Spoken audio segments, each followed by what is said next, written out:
Olá meus amigos, sejam muito bem-vindos ao canal Conversas da Alma e ao nosso segundo episódio sobre o tema do Quinto Império com o professor José Manuel Lanes. Lembrem-se de subscrever o nosso canal, colocar um like e partilhar as mais de 150 entrevistas nas diferentes áreas que o canal aborda. Como sabem, o foco do nosso canal é a verdade, história, ciência, saúde e espiritualidade. Sigam-nos no Facebook em Conversas da Alma e no Instagram em canal Conversas da Alma. Professor José Manuel Lanes, bem-vindo novamente ao Conversas da Alma. Cá estamos, com todo o prazer. Muito obrigado. Vamos lá embora. Os Templários fundaram Portugal, influenciaram profundamente Portugal e contribuíram para nos tornarmos também um império. O padre António Vieira acreditava que Portugal seria a expressão da reunificação das várias religiões do mundo. Creio que este conceito está de alguma forma ligado à alma lusitana e templária dos portugueses? Sim, os Templários estão desde a origem de Portugal e auxiliam o nosso rei, Dom Afonso Henriques, na expansão para sul. Isso é um papel extraordinário, esse caminho para sul, para conquistar as terras aos mouros. Os mouros são da Mauritânia e são berberes no essencial, mas é preciso dizer que nós fizemos uma aliança. Essa tradição está no seio da historiografia dos árabes, muçulmana, digamos, que diz que o rei do sul de Portugal e do Alentejo, Ibn Cassi, rei de Silves, nascido em Silves e assassinado em Silves, pelos almohadas e almorávidas, esses berberes todos rigoristas com o qual o Ibn Cassi lutava, mas que acabou por fazer algumas alianças e aquilo terminou mal. Ele foi assassinado em Silves com a acusação de ser o Mahdi dos cristãos, o Messias dos cristãos. Ele fazia o chamamento para a oração de Sexta-feira Santa no Castelo de Silves por duas personalidades. Um era João Batista e outro era Cristo, Jesus Cristo. Ou seja, não podia acabar bem face aos integristas que por aí pululavam e pululam. Na verdade, esses berberes tinham ido a Meca fazer uma peregrinação e tinham tomado contacto com a versão mais rigorista do Islão. E, portanto, por exemplo, quando aqui o Califado de Córdoba tinha esplendor material, cultural, etc., eles vinham, invadiam e diziam: vocês estão a pecar, estão a ser corrompidos pelo luxo, etc. Bom, estão a ver, esta é a versão negativa do Islão que nós podemos dispensar. Eu dispenso, mas há versões interessantes, digamos, espirituais e culturais, que, naturalmente, o nosso Ibn Cassi, viveu de 1141 a 1151, foi rei nesse período, e o Ibn Cassi é um filósofo, poeta, sufi da espiritualidade do Islão, e mestre de uma confraria de cavaleiros no estilo dos Templários. Os cavaleiros, os muridin, os discípulos ou adeptos, cujo castelo não digo, mas o convento fortificado estava e está lá todas as ruínas desse espaço em Arrifana, Algesur. O casal de arqueólogos, Varela Gomes, já fez a arqueologia desse espaço e é extraordinário. Isto faz parte da nossa história, mas da nossa história espiritual, porque esse Ibn Cassi é um património que eu tenho muito orgulho que seja, não digo português, porque ele morre em 1151, mas, na verdade, de alguma maneira, os livros de historiografia muçulmanos dizem que Dom Afonso Henriques, o Ibn Henrique, filho de Henrique, ofereceu, em sinal de aliança ao Ibn Cassi, um cavalo, uma lança e um escudo. Não há tratado nenhum de cooperação, de amizade, embora foi muito proveitoso para Dom Afonso Henrique que houvesse um rei no sul de Portugal que combatia os almorávidas e almohadas, fazia um jeitão. E, de facto, o Ibn Cassi é fatimida.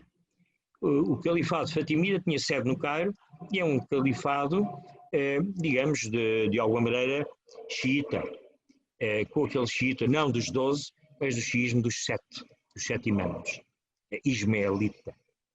E isso tem digamos, uma linhagem espiritual notabilíssima, que vem até hoje.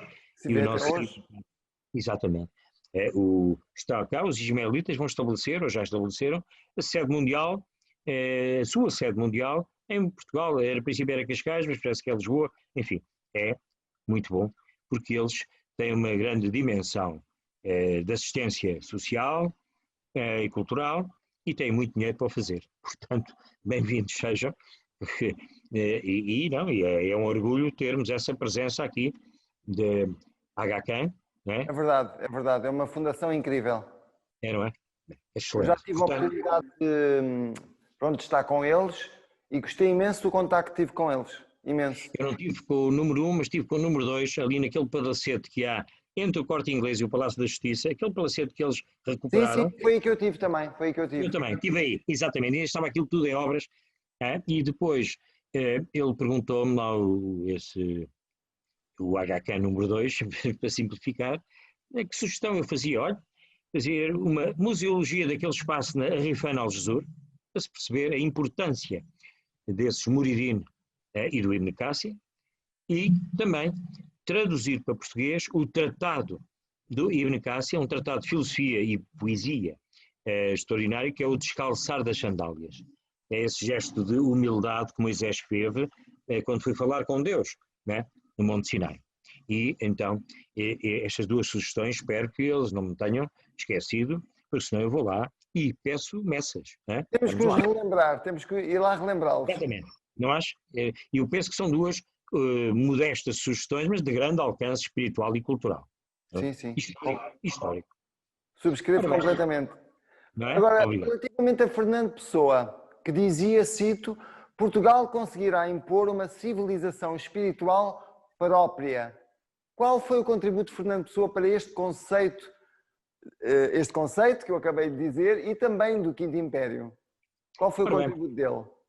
em princípio, Pessoa já não pode ter a mesma concepção de Vieira. Claro, No mas tempo de épocas Pessoa, diferentes. no tempo de Pessoa já tínhamos perdido o Brasil, não é verdade? E que grande perca, realmente é uma perda extraordinária. Ora, e então o que é que Pessoa diz?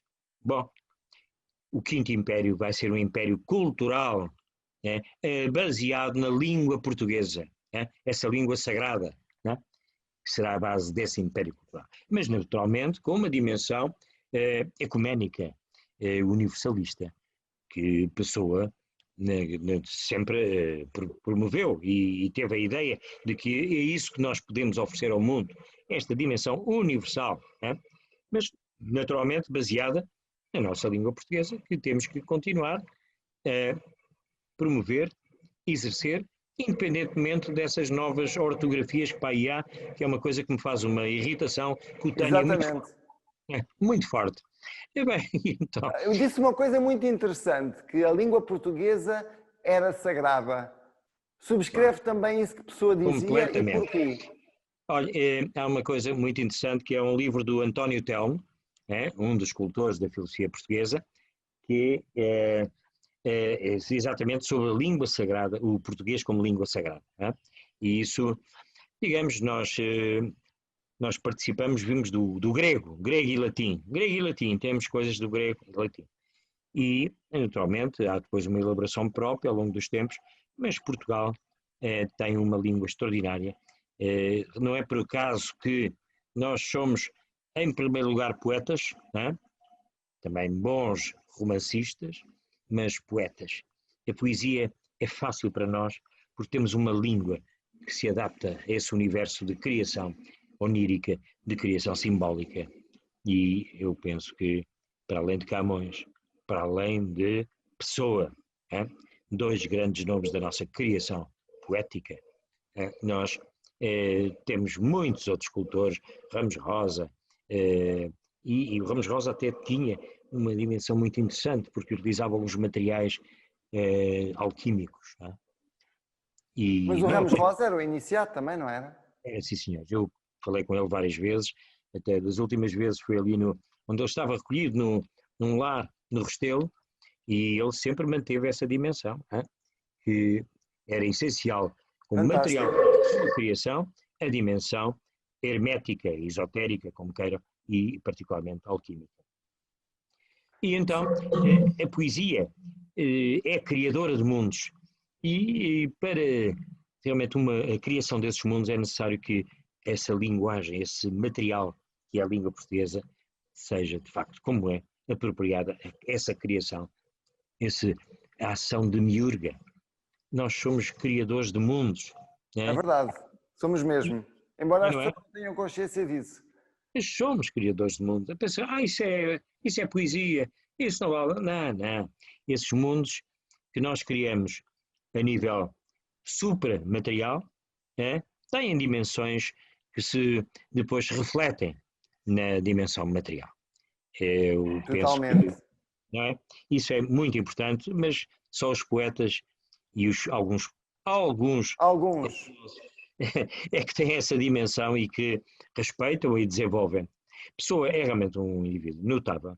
Aliás, Pessoa anunciava claramente um novo império, que eu até gostava de dizer no seu poema sobre o Quinto Império. Eu não sou propriamente um leitor de poesia, nem sou bom nisso, mas só para nós nos situarmos.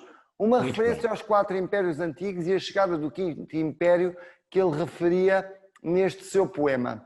E assim, passados os 4 tempos do ser que sonhou, a terra será teatro do dia claro que no atro da erma noite começou. Grécia, Roma, cristandade, Europa, os 4 se vão. Para onde vai toda a idade? Quem vem viver a verdade? Que morreu Dom Sebastião? Qual é a sua interpretação deste poema visionário já na época? Bom, está uma referência clara ao rei que há de vir no nosso imaginário, e que tem raízes, curiosamente, no nosso Ibn Cassi. Ibn Cassi foi morto pelos integristas, almorávidas, e o povo do sul de Portugal ficou com a nostalgia desse rei extraordinário, que era um rei que combatia os tiranos, um rei culto, um rei poeta e um rei de grande espiritualidade. Eu penso que uma das raízes do nosso sebastianismo é essa. Pois há a judaica, há a celta, etc, etc. Mas existiu em Portugal um rei que foi assassinado e que o povo, ele há de voltar. Ele há de ser não um Messias do fim dos tempos, mas um Messias intercalar. Há de voltar. Bom, muito então, bem. Há teorias científicas que provam que os lusitanos, aliás, têm um gene único no mundo, o A25 bis DR2. E há mais outro gene, mas eu não vou falar agora. E teorias de que somos descendentes de uma raça de deuses ou atlantes. Qual é a sua opinião? Pensa serem os portugueses o povo eleito para construir o futuro do mundo, tal como profetizado por Camões, Padre António Vieira, Bandarra, Fernando Pessoa e Agostinho da Silva? Ora bem, Quem somos nós, portugueses? É fundamental para sermos essa raça eleita, entre aspas, que nós acreditemos nisso e que façamos por isso. Isso é fundamental. Não vamos estar à espera que estas coisas caiam do céu. Somos eleitos e tal. Não. Isso é uma normalidade. Nós, para sermos essa raça eleita, não no sentido de, digamos, discriminarmos os outros, etc. Não. Mas para assumirmos o nosso papel, um papel de guia espiritual, sobretudo, cultural também, mas espiritual, nós temos que acreditar nisso, sermos fraternos, sermos universais, essa dimensão. Eu creio que, nesse sentido, acho que podemos ser efetivamente uma raça eleita. Embora somos uma mistura de raças. Como ainda disse há pouco tempo numa entrevista na televisão, estava a ler aqui há uns anos, ainda estava na Polícia Judiciária, mas sempre em busca destas dimensões espirituais, esotéricas. Então estava a ler os cadernos do Terceiro Mundo. E o anuário geográfico dizia: os franceses têm os normandos, os provençais e tal, os espanhóis, os bascos, os galegos, os catalães, etc, etc. Mas os portugueses são mistura de 2 pontos. Gregos, fenícios, cartagineses, árabes, berberes, normandos, negros, judeus, etc, etc, etc. Esta é que é a nossa suprema, nossa superioridade é de não sermos raça pura, sermos uma mistura notável de todas as contribuições rássicas e culturais que há para aí. Isso é fantástico, porque na realidade então isso quer dizer que temos um ADN super rico. Exatamente. E isso é que fará a nossa... Há muita gente que diz, nós só somos superiores se formos puros. Quais puros o quê? Vem a impureza total, essa mistura enorme, notável que nós somos. E isso é, eu penso que é a nossa superioridade verdadeira e que nos dá a capacidade, em qualquer sítio, nos misturarmos, sermos aceitos disto, aquilo, aquele outro, em todo o lado. Os portugueses estão bem. É verdade. E eu tive essa experiência porque eu estudei em Cannes e fui super bem aceito no meio dos franceses, e desculpem que até são um pouco racistas, e em Madrid também estive em Espanha e também fui super bem aceito e lindamente. Portanto, os portugueses realmente têm mesmo essa capacidade das pessoas gostarem de nós, gostarem do nosso trabalho e verem valor. Porque o mundo é nosso. Nós temos dentro de nós o mundo. E logo o mundo é nosso. Se estamos bem em todo sítio e quem não for demasiadamente estúpido, aceita-nos bem em todo lado, como é. Não somos anjos. Não somos anjos. Nem queremos ser. Anjos têm o seu papel, mas somos realmente seres destinados à universalidade.